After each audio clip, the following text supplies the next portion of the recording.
Okay, so I know I've shot a couple of videos in the recent past of the signal display. This video is going to kind of explain what I did to the setup other than move the four ways. I did some programming changes to the display. You can see in some of my older videos that the GE four-way, the four-way in the background there, hung on the left side of the room. The Type M four-way, Cross Science Type M, that's in the front, hung kind of where the G is currently, but lower. So the four ways were kind of in the front, and then we had the back wall signals there in the back. So the sequence that I had was the four ways would turn green, and then after 3 or 4 seconds of a delay, the back wall signals would turn green. And then likewise, when the four ways would turn from green to yellow back to red, there would be a few seconds of a delay, and then the back wall signals would go from green to yellow to red. That was done with a trailing overlap programmed into the controller to allow the back wall signals to delay their change a few seconds ahead, or I should say behind the four ways changing. So it worked all well and good. The only issue that I had was it's not very realistic because the four ways would turn red, and then they would have to wait for the trailing overlap to complete their cycle before allowing the cross directions to turn green. So that allowed for a very long all red interval on the four ways, which is not something that is commonly seen out in the real world. So I wanted them to function as two separate intersections. In fact, if I added a left turn interval or placed a call to the left turn, that would create an even longer all red while the four ways waited for everything to clear out to allow for the cross side to begin. So I didn't like that setup. It was very unrealistic to have that long of an all red interval. So I started figuring out a way to program the controller. I could either do one of two things. I could have either gotten another controller, another cabinet, and run the four ways on their own cabinet, and that would be true isolation, how it would be done in the real world. Or I could reprogram the existing cabinet to operate as if there's two intersections running off of one cabinet. It's not as easy as it sounds because the controller, most of these modern controllers can do multiple isolated phasing rings. The issue that comes about that makes it less popular out in the real world is you have to reprogram the conflict monitor to accept any potential sequencing variation between intersection A and intersection B.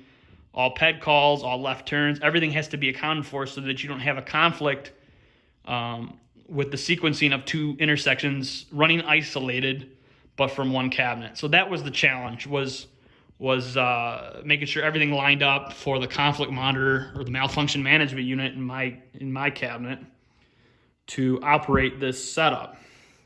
So you've seen the sequence here a few times. The four ways are completely isolated now on their own two-phased intersection with no all red.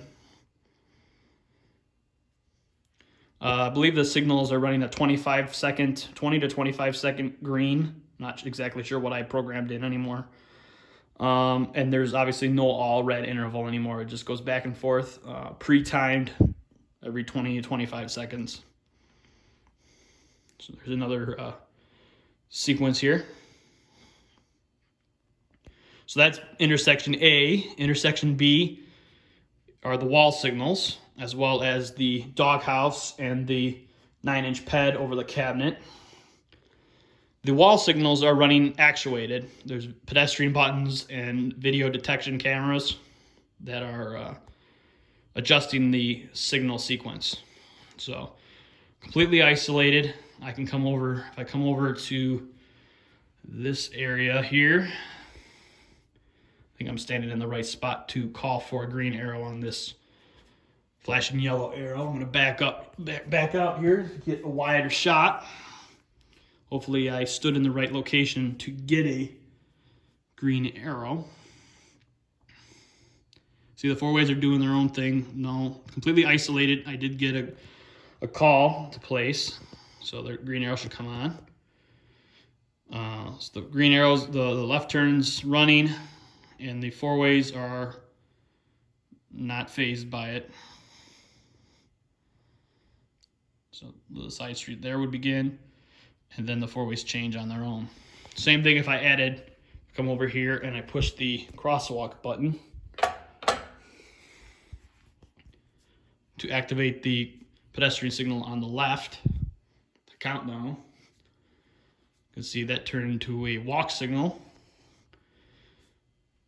Again, the four-ways totally isolated.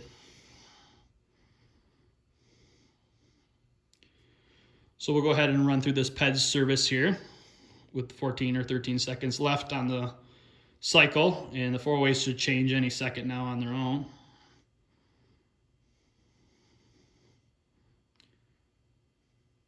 And they'll change to their, there we go. So completely isolated setup. So the four-ways are hanging here now. The Type M, Cross Science Type M on the right now. The GE on the left. You can see a picture of the GE four-way.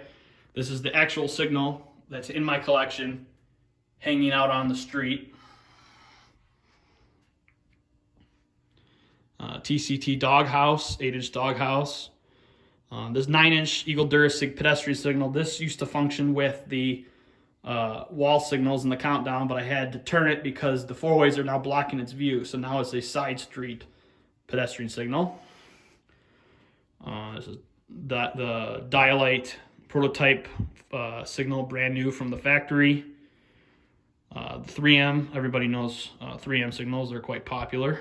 Innolite, programmable signal. Eagle Durasig flashing yellow arrow, left turn signal. ICC countdown pedestrian signal with a GE countdown insert in it. This black signal, vehicle signal, is an Eaglux. Next to it's Flatback Eagle.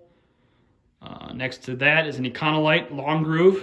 This Econolite is operating the flashing yellow or flashing red ball Michigan left turn sequence. And finally, the last signal on this wall is the 12-inch Eagle Durasig pedestrian signal. So go ahead and push this Polara crosswalk Bulldog crosswalk button.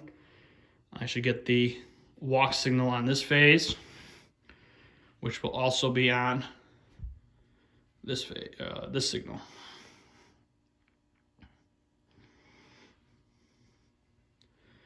So that's the setup now. There's the four-ways again. I like them hanging higher. They look more realistic up higher than where they were. And then the last signal over here that's kind of forgotten about is this locally acquired Eagle Durasig pedestrian signal or vehicle signal. This came from an intersection locally. This signal will eventually be moved into the signal room as well, but that will be for another time. So hopefully you guys enjoyed the video and the videos that I post. I get a lot of positive comments about them, so that's why I keep shooting these videos. If there's anything you want to see or have any questions, feel free to let me know. All right, thanks.